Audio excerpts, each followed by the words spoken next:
Welcome to another episode of the Divorce Survival Guide podcast, where we have real, honest, smart, and sometimes even hilarious conversations about co-parenting, separation, and divorce, and all that goes along with that.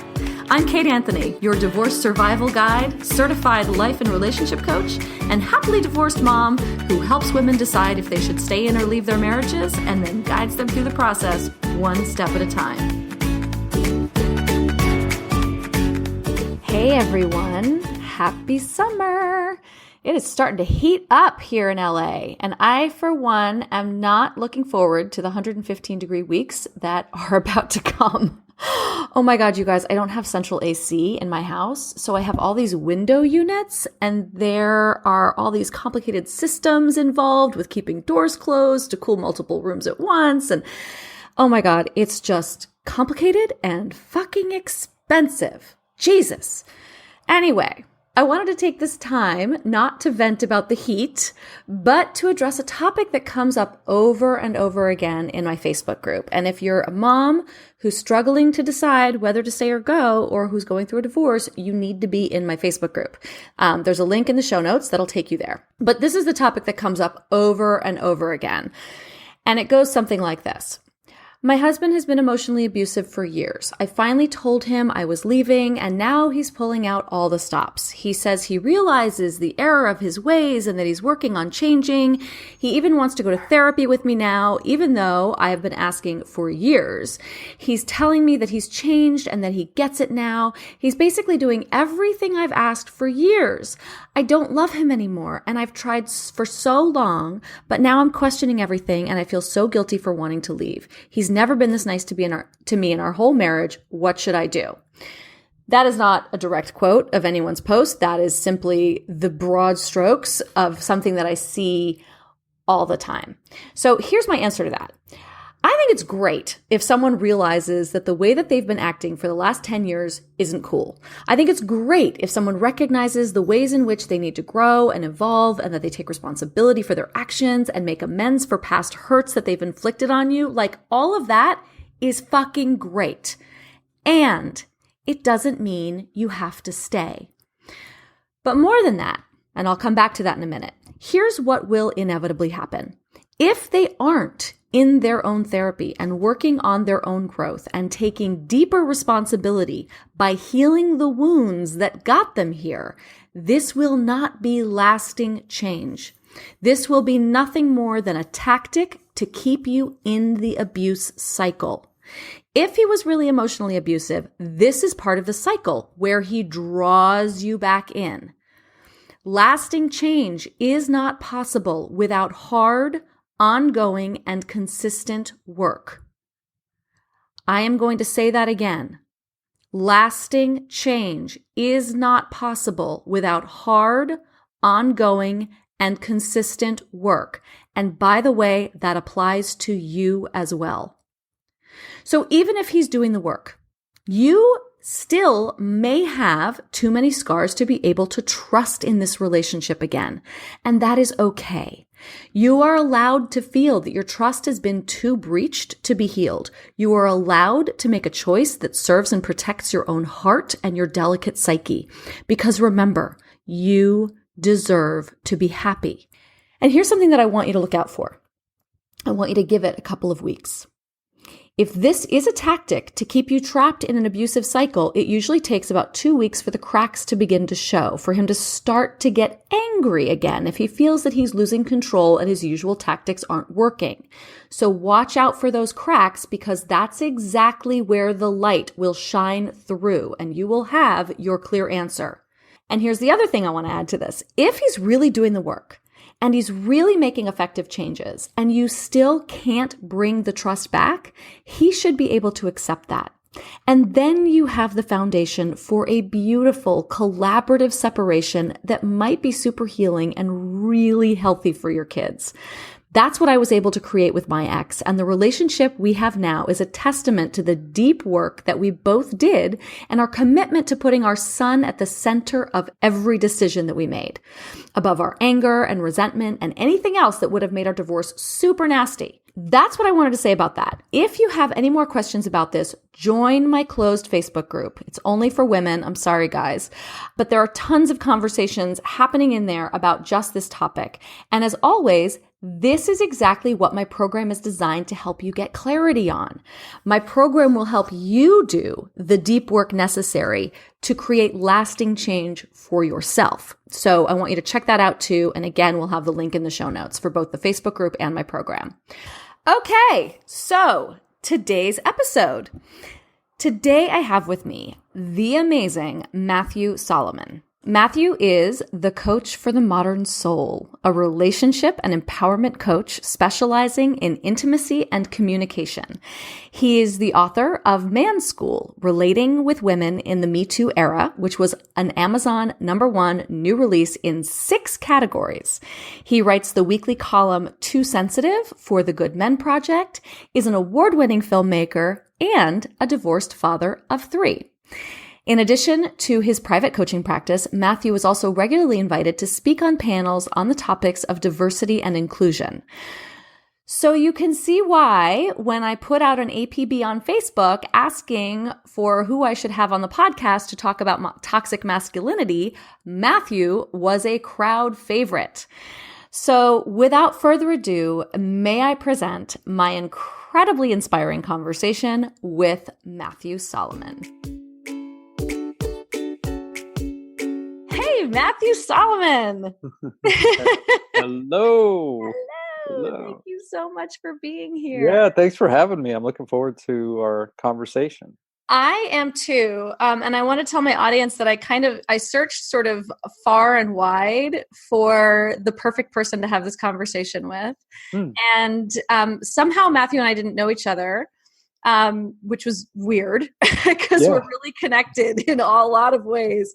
Yeah. So we actually went and had lunch together. So I have fully vetted this guest probably more than almost anyone. I was like, let's meet in person. Let's have this conversation. So I'm super excited to talk about this today. Yeah. Thanks, Kate. Me too. Yeah. Yeah. So we're going to be talking about this is like a hot button word, right? We say this phrase and people have very strong reactions. And so we're going to talk about toxic masculinity. So I want to hear from you. What is your definition, Matthew, of toxic masculinity? I think we might have a little different. I don't know, maybe not. But yeah, tell me what you mean when we talk about toxic masculinity. Well, it's interesting, and I'll preface this by saying, and I think, language is a funny thing, and words and combinations of words mean different things to different people, and so, what I understand toxic masculinity to be, and when I'm working with people on this or speaking on this, it's really qualities. We all have masculine qualities, we all have feminine qualities, and some of those are positive and some of those are negative. And so there are certain qualities that are associated with masculinity with men. There are certain qualities that are negative, and that could be anything from, catcalling to trying to, to mansplaining and dominating and things like that. Just as, there are feminine traits that are toxic also like, emasculation and, that sort of thing. So when people say toxic masculinity, generally we're talking about traits that are generally associated with men that are the ones that are negative, hurtful, and harmful. Not all traits that are associated with men and not all men, but those are, specific qualities that have tended to be hurtful and harmful. Okay. To men and women. Yes. Yeah. Okay. So it's interesting because I have a different sort of understanding. And I think this is where, like you said, everything lives in the words and in communication, right? Mm-hmm. So I have a different understanding of the definition of toxic masculinity. And the way that I sort of have understood it is that it's the fact that boys are not raised or taught to express their feelings, right? They're told, man up, don't be don't be a crybaby, or, don't be a sissy, you're a girl, right? All of that shit, right? Mhm. And so from a very young age, boys were taught that feelings were feminine, Yeah. and that if in order to be a man, boys don't cry, right? They have to man up. Yeah. And so that's created this sort of tamped down, pushed down natural expression, because as humans, we have feelings, newsflash, and that when they're not expressed properly, and we're not taught to express them authentically and properly and safely and all of that, it actually creates a toxicity within that then manifests as the behaviors that you're talking about. Yeah. Okay. I mean, it's funny because, and like, this is the beauty of language. So, Right. From me hearing what you're saying, the man up and shove down your emotions, to me, are masculine qualities that are toxic, things that are taught generally to men, right, as ways of being that are hurtful and harmful to men and women. So it's right. so it's like, which came first? It's like the chicken or the egg. Right, Really, right. yeah. And I guess, the way that I view it is that it's the toxicity is when I talk about toxic masculinity, and this is why I've actually been lobbying for a rebrand of the term. I'm fine with that. Because, you and I have we have a very similar background, and you and I both have, I think, a similar understanding or belief. If your communication is not landing with the other, it's your job to adjust your communication so that the other person can receive it, right? Sure. And so there's, in sort of the science of communication and the Shannon Weaver model of communication, which is developed in like 1943, right? There's this whole idea that there's a feedback loop. And if you are expressing something to somebody and it's not landing, you're going to get feedback that it's not landing, and it's your job to adjust your communication and try again, right? This is sort of how it works. And as we know, you're also competing with all the noise inside the other person's head, right? All of their own internal chatter. So you're trying to communicate through that too, right? So long sort of roundabout way of saying, this is why I'm sort of lobbying for a rebrand, because I feel like, and when I talk about rebrand, guys, what I'm talking about is like renaming it, because it feels like people aren't getting it. And the people who aren't getting it are the people who need to get it. Because to me, it's not something that's offensive. It's like, oh my God, I want you to have this thing, right? I want you to have this expression, right? Does that make sense? Yeah, totally. I mean, it comes down to the extent that we can take a step back and look at something as information, and not get caught up in the meaning we're giving it, or the meaning that we believe is implied. If we can step back and sort of observe, and then deal with it from like what are the words that are saying, versus the story about it and how we feel about it, right? Then we can break it down. And so I did a video after, I forget how many months it's been, but Gillette had that commercial that came out. Right. And everybody was all up in arms about toxic masculinity. And, I watched the commercial, and it, for me, it was really beautiful, because it showed, one way of being that was, again, hurtful and harmful, and then what's possible, and ways of being that are really beautiful and promote love and peace and understanding and connection and intimacy and all of that. But the fact that toxic masculinity was mentioned within like the first 5 seconds, everybody hooked into that. And so I had done a video within the month after that, just kind of like we're doing now, explaining what toxic masculinity is, explaining what it's not. Right. It's not, by the way, that men are toxic. Right. Exactly. That's what so many men hear when they hear the phrase toxic masculinity. That's what my son heard. At the age of 13, I started talking to him about toxic masculinity, and he ran out of the room and he slammed his door. Yeah. And I was like, whoa. And that was a huge eye opener for me. Mm-hmm. Sorry, Yeah. I interrupted you. Yeah. But No, you know, but that, I mean, that, makes the point, which is immediately there were people who jumped in and, even though, I said, you know, it doesn't mean men are toxic. This is what it means. And I also acknowledge that the second people say masculine or masculinity, we believe it's all about men. And so we as men are like, well, don't talk to me about men, or what's wrong with men, or what, how to be a man. And right, it right. has this whole context. It has this history behind it, just like femininity would. Yes. Like if Uh-huh. we were talking about toxic femininity and a woman was like, well, don't tell me how to be feminine, or whatever Right, version of that. Like right. it sets up a context where we're at odds. and Yes. and so I had even mentioned in the video, when I coach and when I work with couples and individuals, I don't really talk about the terms masculine and feminine, Mm. because it brings up all of this stuff, and yet somebody still had an issue with that. And With you it's not bringing it up? well, because he was saying, well, you're saying you don't bring it up, but you're doing a whole video on it. And I'm like, yeah, I'm Oh, doing I a see. video to explain it, and so it's like, even clarifying, Right.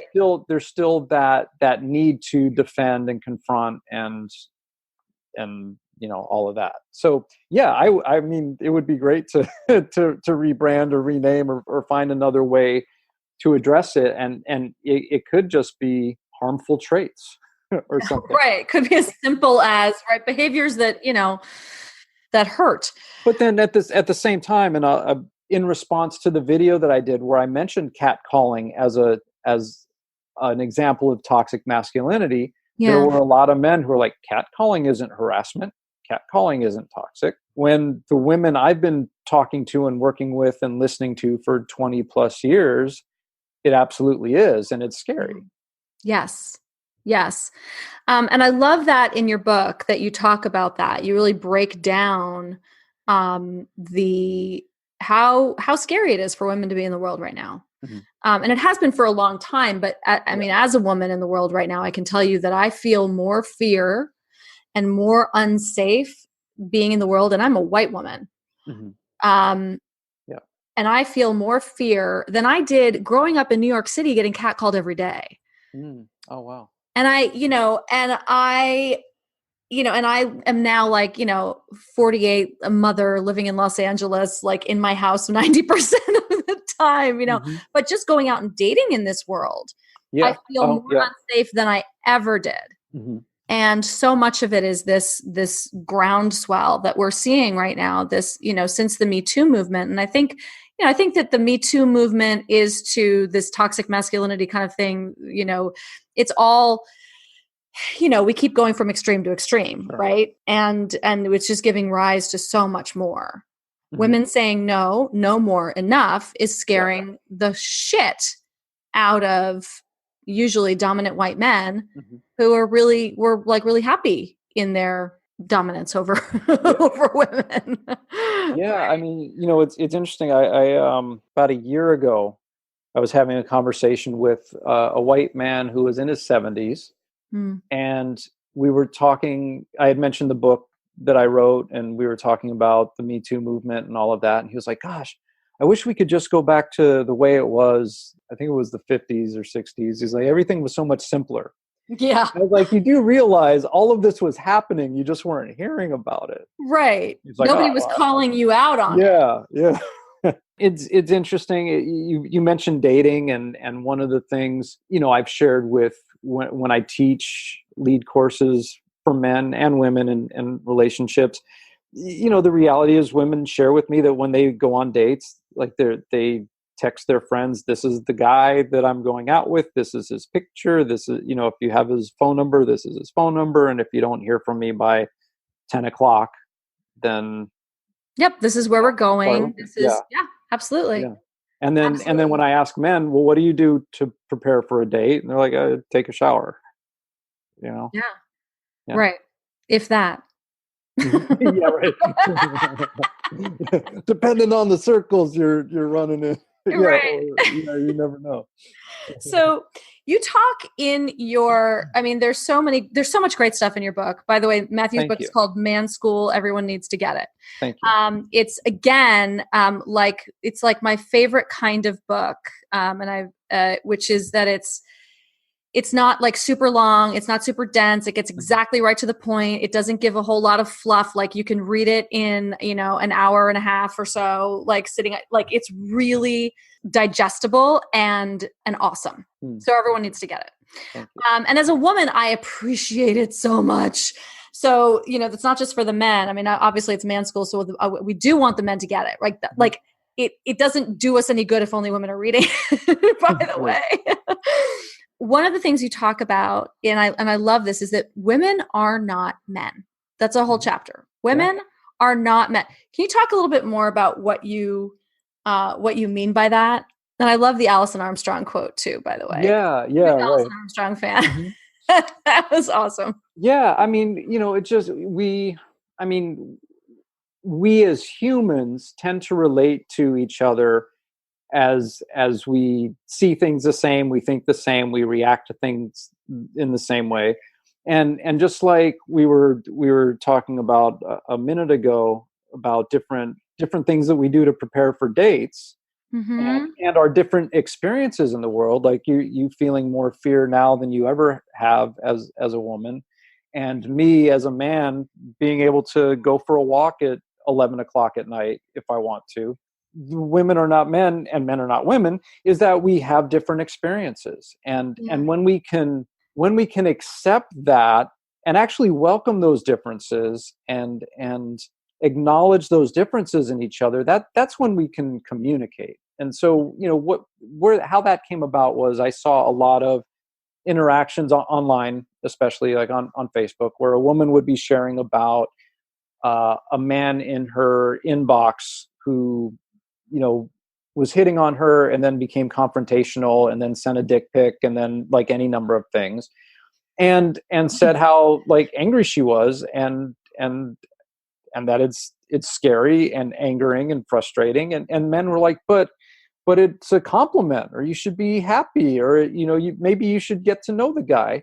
Whereas, for men, okay, maybe if, naked women pics were showing up in our inbox, it would be a compliment or it would be a turn on, but there's not the history of violence against us, generally speaking. There's not the, using sex as power against us, generally speaking. There's, we live in different contexts. We have different experiences in the world, and we have different experiences of each other. And so that was the point of that chapter is for the men reading the book to really get that women have different experiences than we do. Yes. And so talk to me about how that manifests as you see it in relationships, right? Because a lot of the people, it's the Divorce Survival Guide podcast. A lot of people are already in divorce or going through divorce, and a lot of people are contemplating divorce, and they're in that like critical moment in their relationships. Yeah. How do you see this manifest in relationships and the couples that you work with? Yeah, well, I mean, the most obvious way is when, the members of the couple think, oh, well, I wouldn't do it that way. You should do it this way. Whether it's finances or running a business, or like I had that in my marriage. Yeah. Where, my now ex-wife, in her career is she's a producer. She's in charge of whole productions and deals with money and is a, liaison between like directors and agencies and my career at that point, I was, very much an artist and creative. And so the ways we made money were different. The ways we handled money were different. One could say, she would say that our work ethic was different. But yet I was working just as hard. It just didn't look the same. Just in a different, it looks different. Yeah. And so like one of her biggest things was, well, I wouldn't do it that way. That's not how I would do it. I'm like, well, I'm not you. And I wouldn't do it your way, because I'd be, it would be a very long, slow death for me to work the way you do with what you do. Right. And I respect what she does. She still does it. But that's how it shows up. Right. Yes. And Got it. actually, there was a couple that I was working with that had a business together. The husband was more the creative side, and the wife was more business oriented and loved to just go out and promote and market. But he was doing more of the marketing and she was doing more of the technical, and they were butting heads because they had something to say. And I was like, well, if you're good at that, you should do that. And if you're good at that, you should do Switch that. jobs. And Yeah. then, yeah, and they did that. And it was like, oh shit. Like, like the whole world just opened up. That's Um, awesome. yeah. So, it's really, that's how it shows up. Yeah. And, versus, knowing yourself, knowing your lane, knowing, what my positive qualities are and what I'm good at, and what I'm talented at, and what excites me, and Mm-hmm. you knowing that, on your end, and then, okay, cool. Now, how do we partner and work together? Yeah. Love it. The first chapter, I love that you start off with sex. Like, Right. that's just awesome. Yeah. Can you talk about that a little bit? Because I think that I know for the women, my clients and a lot of my listeners, that's a really big thing. It's a Mhm. real big kind of bone of contention, and not just, well, I'll let you start it off and then we can, Yeah. yeah, yeah, Yeah, I mean, this is it's a great topic, and actually, the book I'm working on now is about sex and intimacy, because I great. just wanted to go in further, because there's so much more. And so, Yes. what basically the basis of it is we're not taught anything about sex and intimacy other than this is how you get pregnant, this is how you don't get pregnant, and this is how you catch a disease, and this is how you don't catch a disease. And I mean, we're about the same age, so growing up in the 70s and 80s, it was like, if you catch a disease, you're going to die. Right. And that's the context that I grew up in. So the first time that I had sex, which I was a late bloomer, and it was, I was 21, and it was at a seedy motel in Hollywood. Like, I was like, I'm gonna die. And it was a really traumatic experience, Oh because my God, Matthew, that's yeah, yeah, terrible. yeah. It's a whole, like, it's a great story, but really, like, I went into it, and I was also raised. I'm raised Jewish, so I have Yeah. that So you've tendency got towards, like, yeah, the sky is falling. right, right. Yeah. So, like, really, like, first time having sex, I was on the phone with my doctor the next day, and I'm like, I might have caught something, and I'm afraid I'm gonna die. So, but that's a product of what I was taught and what we were taught in school. And so, having sex be such a an important part of our lives, and a important part of our relationships, and yet we don't really know how to be intimate with each other, and we don't know how to settle in with each other. And it's always about, generally it's always about getting something, like getting laid, Yeah, getting to right. getting Yes. to second, third base, and Yes, right. It's about getting, yeah, covering the yeah, getting to the next yeah. base. Yeah, and then Mhm. all of the movies, and that we grew up with, were all about, like, teenage boys. You have to, get her drunk, or Spanish Fly, or any of that stuff. And so our perspective of sex is really skewed. Now, I mentioned this in the book. I was fortunate in that when I went on my search for masturbation material, I found a sensual massage video hidden in my dad's dresser drawer, and I was Oh, I was like 14. awesome. Yeah, and I was like, "Cool, naked women." And then I'm watching it. It's like, "Oh, that's how you touch a woman," and that's what and Oh, then but it was, and then the women were touching the men. I was like, "Oh, I bet that would feel pretty good." yeah, Um, and so, I was I was learning this, and then when I finally did see my first porno movie, yeah. uh, and it was, I found out later, it was considered a very avant-garde movie, but it looked like weird. Like, it was called Tracy I Love You, with Tracy Lords, and that, like, there Yeah. was, like, leather masks and Oh my dungeons, and God. weird and I was like, that What? looks crazy, but that's what I thought it was supposed to look like. And just, Right, you right. know and it's beyond, like, rough sex. It was just very, gratuitous. And then, I felt sick watching it, but that's what I Mm. thought sex was supposed to look like. And so Yeah. when I was finally with a woman, and I was like, I like the sensual massage thing, but now we have to switch gears and do it this way, it was like all fucked up and confusing. Ugh. because we don't like, there's no education on this. Nobody teaches us about Yeah. this. Note to self, I need to go get a sensual massage video that I need to hide Right. where somewhere where my son will find it before he finds the porn, which I'm Yeah. sure he's found. But Well, and then that's the thing, because then like we didn't have porn, we didn't have the internet, it wasn't like we had to work for it. right, we had Yeah. like, I don't know about you, in New York we had Robin Bird. We it was like a public access channel. It was Oh, so bad. She had like Ron Jeremy on all the time. Like, okay. I mean, it was like they're just like naked sitting in chairs talking. I mean, it was like Yeah. really did not have Oh, wow. a lot of access. Oh, we had Channel J. That was the porn channel in New York when I was growing up. Anyway. So then we're at odds with each other, and we're not Yes. taught how to relate with each other. And then we get into relationships where, usually at the beginning, all right, sex is great and it's happening all the time. And then something happens, and Because something it changes. Yeah, and because we it don't know gets where to go. boring when it's just wham bam thank you ma'am, or Yeah. right, like I remember being in a relationship with someone who I hope is not listening to this, and he was wonderful, right, and he 100% mastered my body, right, Mhm. like technically he got it down. Yeah. And so I had like the best orgasms of my life, right, because he like really knew what to do. Mhm. But there was no intimacy involved. Yeah. There was no sensuality. There was no real, authentic connectedness. And even that got boring. Mhm. Like every time we would like start, I would be like, oh God. And then at the end, I'd be like, whoa, well, that was great. Mhm. But, it just wasn't that exciting or enticing Yeah. because it wasn't connected. Yeah. And that's the thing, as men, we tend to look for the roadmap.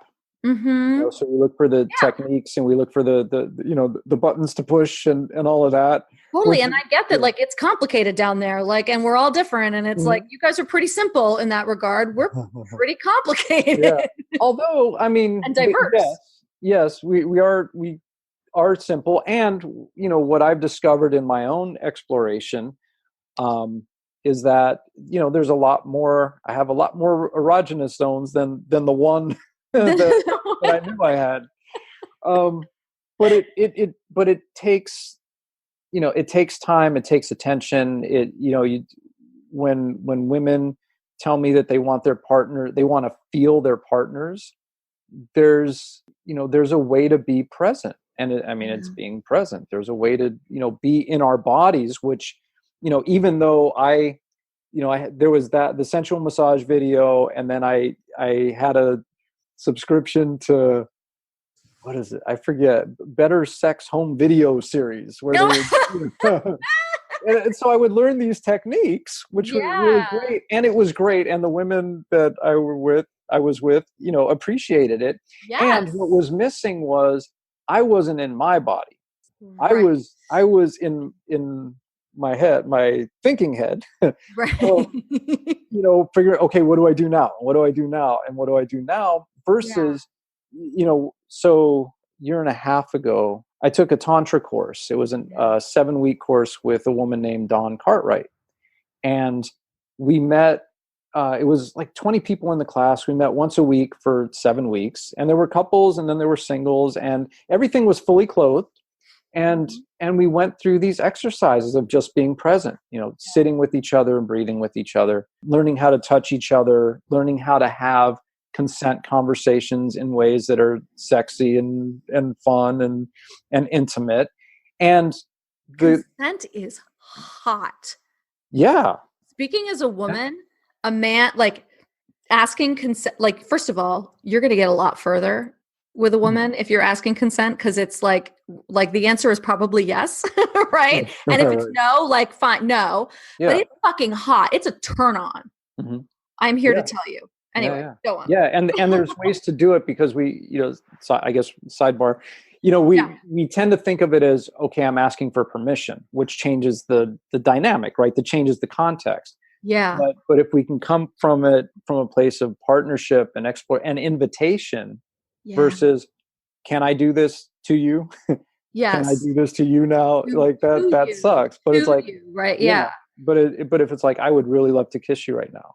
How about if we go upstairs? How about like there's ways to ask for consent without it being a permission thing, which makes Yep. it more of a turn on, where it's like, oh, okay. 100%. 100%. The last man I was with, it was like, he was just like that. Mm. Just like, it was like he must have, read a book, because that's the kind of guy he is. And it was like, I was like, uh-huh, uh-huh. Yeah. Yeah, and what comes out of that, the safety, the respect and the safety and all Yes. of that allows you to surrender.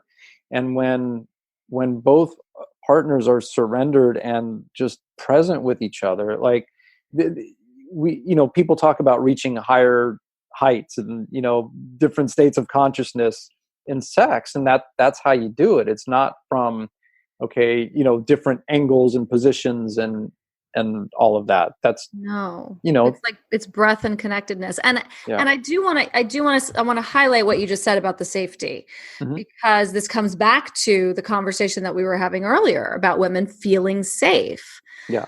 Newsflash, men, like, a good strategy for like getting laid would be to make women feel safe, not to make them feel like objects. Yeah. Not that it should be a strategy, but like they're working so often against their own interests, right? Mhm. Everything that they think they're trying to get and that they want, their behavior actually ensures that they're not going to get. Yeah. And Um, that's part of the our conditioning also. We're yeah, taught we have to pursue, which I get. There's something to that, and a lot of women say, well, I want to be pursued. But what we're shown is slick pickup lines and like pickup artist tactics and ugh. hey baby, with like that kind of thing, or which or or worse, the Mhm. NLP version, which is which is what the original pickup artists were using, Mhm. which, for Right. those who don't know, it's neuro-linguistic programming, which is actually a way of speaking that kind of, I don't know, you know more about it than I do. I mean, to me, it's complete manipulation. Yeah. Well, it can be, yeah, for sure. Yeah, Right. yeah, yeah. Women become suspect of that, rightfully so, and then, so we're working against ourselves. Right. This is how we're supposed to act and behave, or thinking that is like look, when I was in my 20s, and my friends and I would cruise Sunset Boulevard, and we would whistle at women, and sometimes they would laugh, and Yeah. and so we was like, oh, this is fun, this is what we're supposed to do. But I didn't get the impact, and I didn't get that it's quite possible that a woman enjoyed that, but for the most part it was like, this is scary, it's a car full of guys, I don't know what's going to happen. Right. Right. And if you're young and cute, we think it's Mhm. adorable, or like Yeah. we're flattered. Yeah. And so there is a bit of like, depending on who's doing it, kind of thing. Sure. um there was something I wanted, when you were talking about pursuing, the Hmm. pursuit, which is such a sort of conquesty kind of Right. term, and something that I really like is the idea of courtship, Yeah. which feels, again, more invitational Hmm. than sort of pursuit. And Yeah. right, like, I don't like the idea of being courted sounds incredibly romantic. Hmm. The idea of being pursued feels like I'm prey. Yeah. I want to talk about this chivalry thing, because I think Hmm. I love that you have a chapter on chivalry in this book. Yeah. I love it. And there are men out there who are going to read that, and I'm sure you've come across them, and Mhm. be like, if I try to hold a door for a woman, she gets mad at me. Or if I try to pay for dinner, she gets pissed off and she can pay Mhm. for her own fucking dinner. Right? So like, how do we balance that? Because Yeah. I'm all for it. Mhm. It's so great. I've actually there've been a couple women actually also who have read it, and they're like, I don't like any of that stuff. It's And interesting, right? Let's break down what the stuff is that you talk about in the chivalry chapter. opening car doors, opening doors, to Mhm. a store, or a building, or a business, or whatever. Yes, a door. I got Any old door, just find a door and any open door, okay? it. I'm somebody who, on the first date, I believe that we should pay, or be prepared to pay. And also, if I'm on a date and I'm intending to pay and she offers to split it, then that's fine too. It's really, there's chivalry and then there's dominance. And so, Great. if I hold a door for a woman and she says, I can get that myself, okay. It's not personal. It's not anything against me. It's just a difference of opinions. And we tend to, as beings, look for what's the thing that's going to make it work every time for everyone, and there just isn't. I love what you say about it being an honoring of the Yeah. divine feminine, right? That it's really honoring women. Mm-hmm. That this idea of chivalry is that you're honoring womanhood. Yeah. And I can fucking get down with that. And I am a diehard feminist and I can Mm-hmm. get down with, some courtship and honoring of my feminine. Yeah. Well, yeah. I mean, I'm not opening your door because you can't. I'm not opening it because Right. I'm the man and you're the woman and I'm supposed to, or I'm Right. dominant. It's you're important to me. You're special to me. And I would like to show that to you Yeah. by doing this thing for you. So if there are men who are listening who might be, in a tenuous place in their marriage, if they feel like they're, and they feel like they might be losing it or whatever, Mm-hmm. how can they sort of how can they look at this for themselves? And if they're looking at it and they're listening and they're like, oh, I can see how I might be culturally conditioned by this, Mm-hmm. right? Then they're open. Then I'm like, you're golden. If Yeah. if Right. not this marriage, your next one, it's going to be great. Yeah, that's great. Yeah. Right? Like it might Yeah. not, it might be too late for the first Mm-hmm. one, but how can they take this in for themselves and start to really actually make shifts and changes? Well, I mean, the place to start is really to look at who do you want to be? How do you want to be? How do you want to experience yourself in relation to your wife or a wife or a partner or whatever that looks like? And how do you want to feel and how do you want to be? And from there, you can make choices and decisions and take actions that are aligned with that. And so that's the first place to start, because it's easy to get caught up in we fight all the time, we're never having sex, we're money's all screwed up, I don't feel like I can do anything right. It's like, okay, well, how do you want to feel? And let's stop and get quiet and take some deep breaths and meditate if you're into that sort of thing, and really get clear on what you want. Like, how do you want to feel and experience your life and partnership?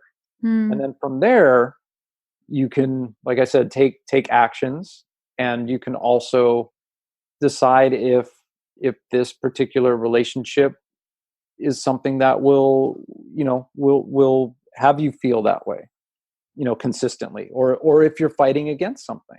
Mm-hmm. The marriage that I was in, it was great for for what it was, and at the end of the day, at one point in time we were perfect for each other, and then at a later point in time we're perfect not for each other. Right.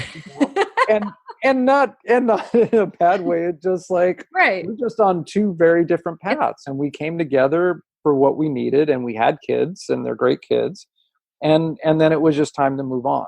Right. And so then I get to look at, well, okay, so I experienced marriage that way, and I felt a certain way, which in that marriage, this was before I had done a lot of this work, I felt like there was nothing I could do right. I felt like a loser. I felt like I felt unattractive and undesired, and like a fuck up, even though I was working in my chosen field, and I was, present with my kids, and a bunch of other things, but that was my experience. Right. And so once I was out of that marriage and I got to really redefine myself, interact with women who were interested in me, who, we would have, they found me intellectually stimulating and physically stimulating, and, all these other, it's like, oh, wow, there's a whole new world that's available to me. Yeah. Oh yeah. I had that after my marriage. I was like, I felt like the most, I was same thing, like just the most hideous. Mm. And, and then I was carrying myself in such a way that it was like, and I Right. got out of my marriage and I was like, oh shit, I still got it going on. Okay. Yeah. Yeah. Yeah. So you start with how you want to be, and then not only are you deciding which actions to take in your relationship, but in your life. Like I Mhm. wanted to feel, I was at a place where like I said, I felt like a loser in life and in relationship. And so I took a seminar, and that like flipped things for me completely to where I was like, oh, I can be responsible for my life, and I can Mhm. live within integrity, and I can learn how to listen to somebody without all my shit in the way, because I didn't even realize I was listening with my shit in the way. I thought it was just that's what I was hearing. Yep. Matthew and I took the same seminar, by the way. Yeah, yeah. So, Yeah. it's that. And then it's like, okay, well, what do I want to learn now? I want to learn relationships. So I'm going to go take this seminar. I'm going to read this book. I'm going to go on a date with this person, and they seem really interesting because, I haven't experienced this before. And now Mhm. so it's like you get to do whatever you want, really. Yeah, and there is that sort of, it has to start with yourself, right? And I Mhm. think that in so many cases we're putting so much on our spouse to make us feel a certain Mhm. way or make us be a certain way or make the marriage look or feel a certain way, when really the most important thing you can do is turn inward, look at yourself, and be present with the only way to get present in a relationship is to get present with yourself, Yeah. and to do the deeper work to uncover whatever that looks like, right? Whether it's therapy or seminars or whatever, Mhm. 12-step programs, it doesn't matter, Yeah. right? And one of the things that I want to sort of highlight here is that for anyone who's questioning their marriage, anyone who's listening to this right now and saying like, and feeling like this conversation or this level of connection is completely and utterly like from another planet, Mm. right? Like it's like there's no way that you can possibly have that in your marriage for Mm. whatever reason, right? Too much water may have gone under the bridge. That's Mhm. okay. um it's actually possible. Yeah, it is it's possible. actually it actually exists in the world, and I do think it's harder and harder to find right now. But I also think we're at a tipping point where the people who are that more people are doing this work, and more people are really getting present to this and stepping into this because they know that it's really the only way that we can sort of continue on as relational beings. Mhm. And so I just want people to know that this is possible. This is Yeah. truly possible. And if you don't have it now, and I sure didn't. And I mean, I surely didn't in my marriage, and it was tragic. Mhm. It was tragic. It's painful to live without that, Yeah. you know? Yeah, and along those lines, it's in my marriage, I read all the John Gray books. I read David Data, and Yeah. none of it worked. Right.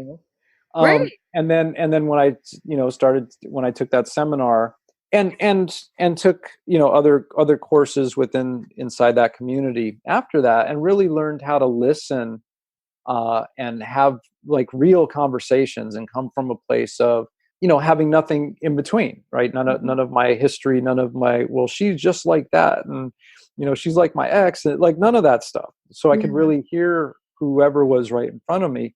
That's how things have opened up, and that's what I teach people to do. And actually, most men who have read my book, they point to, there's a chapter on listening where I break down step by step how to listen Yeah. in a way that has her feel heard, which, you know the reality is when I'm, as a man, when I'm listened to that way, I feel heard. So it's not just men listening to women, but it's women listening to men. And I do this with my kids, and Yes. like but it just takes practice, and then Yep. it just becomes a way of listening, which is what I do with clients, and what I do.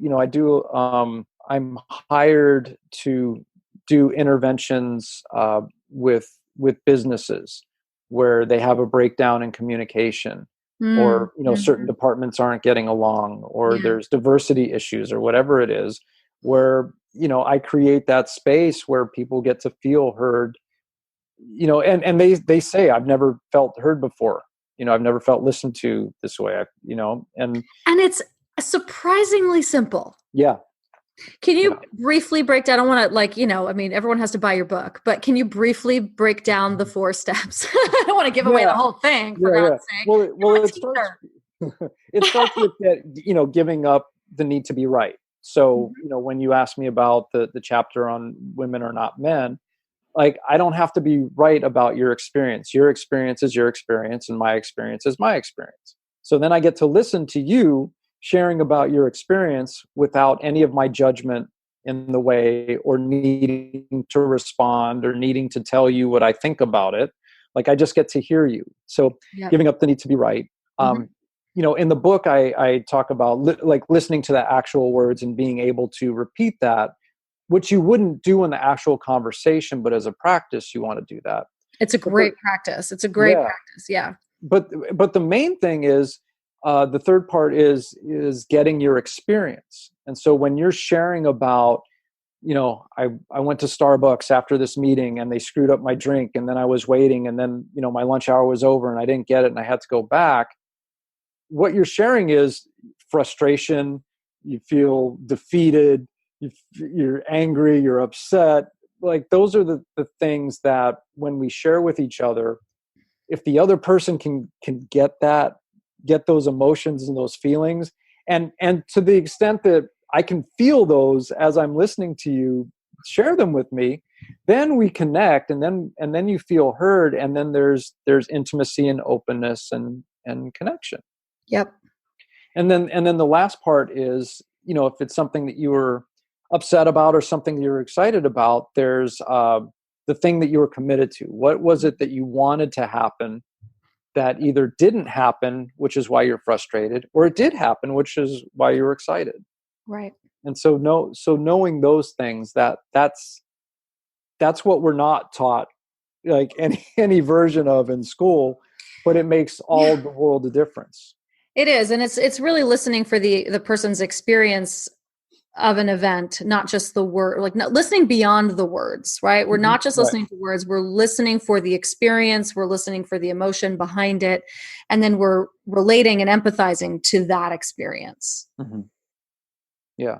Without our own shit in the way. Right. And the like, one of the generalizations about men is that, like, we'll hear your words and you'll say, you weren't listening. It's like, yeah, you said this, you said this, and this. But that's not what you wanted us to hear. And it's not what you wanted us to get, which is why we have this, like, we're butting heads about, I was listening. No, you weren't, but you said this, but that's not what I want, And so getting, what I shared and what's in the chapter of the book has people, like, I've seen in interactions with people where somebody was so upset and so angry, and the person that they were talking to just heard them and understood their experience and recreated that, and then they were fine. So we started this conversation talking about toxic masculinity, right? And the fact that this is very prevalent in our society, right? And so how about this? How do you see us moving on from here? Mm-hmm. What do you predict, or how do you see this changing or not? Yeah. Or what's on the horizon for us as humanity? Yeah, it's a good question. I mean, I really think that, and I actually just wrote an article about this, about marriage, actually, for the Good Men Project. We're in a very specific time of choice right now. And we can choose how we're going to go. And we have, endless sources of information, and, people are accessible in ways that we haven't been before. We also, dating apps and everything, like, we just have access to a whole lot more than we ever did. Yeah. And so, I believe that the men and women, because, there's a lot of work to do on all sides. As human beings, we are wounded, We all have wounds, we all have traumas, we all have crap that we've grown up with that we're sifting through. And for the most part, we relate to each other from our attachment strategies, Yeah. from what we learned as kids, how to survive. Yeah. And so I do see people who are really wanting to heal and really committed to doing the work. And it's funny because even like saying the work, like it sounds like abstract, but capital the work. Yeah. Yeah. But I see people who are like down for that, who really want to do that, who are doing it. And Yep. there are teachers out there who are doing great work, who are showing the way. And Yeah. then there are those who are not interested, and that's okay too. And so we get to decide, we get to choose who we want to hang out with and who we don't want to hang out with. And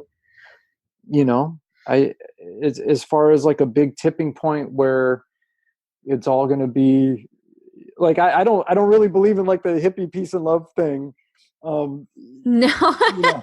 But I do believe that there's a space of connection and intimacy and understanding that's available to us that people are really yearning for. And when, like, once we experience it, once I experienced it, I was like, holy shit. Oh shit. Why would I ever want anything else? Right. Yeah. So that's, I don't really have a prediction other than it's going to go the way it's going to go. Right. But I like the idea that like we do get to choose, right? Yeah. We get to choose. And that's, so much in my work is about helping women get to the point where it's okay to choose. Yeah. Right. Like chocolate or vanilla, choose, right? Yeah. Right. Why? Because. Yeah. And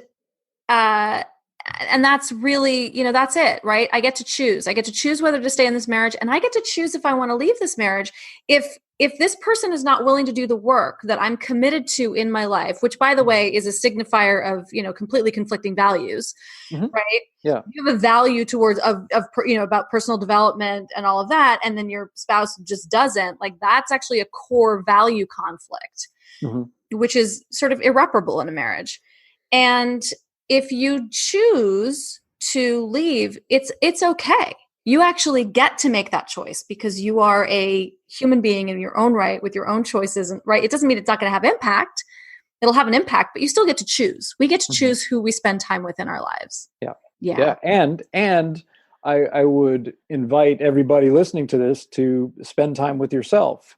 Not on a phone, not at a computer, not in front of a TV, but quiet time in meditation, in just breathing, sitting on the beach with a pad and pen so you can journal and really get to know yourself. Because the more that I've gotten to know myself and what works for me and what doesn't, and what's important and what's not, and how I feel about things, that's when things have really opened up for me. That's when the amazing partner showed up. That's when, career opportunities showed up. That's when, my relationship with my kids shifted in a way that's been more pleasurable. I'm laughing because, oh man, it's like 2 weeks into the summer and it's like, when does school start again? My relationship with my kids was great 2 weeks ago. Yeah, 2 weeks ago.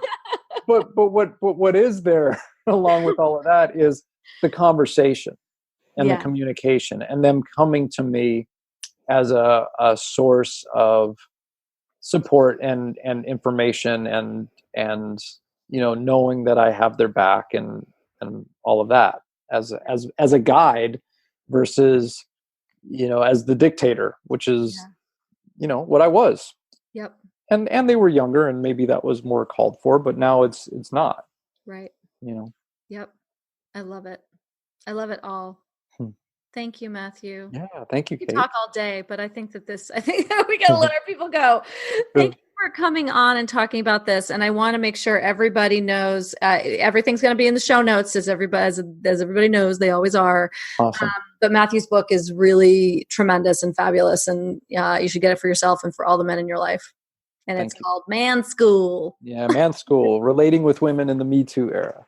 Yeah, thank you.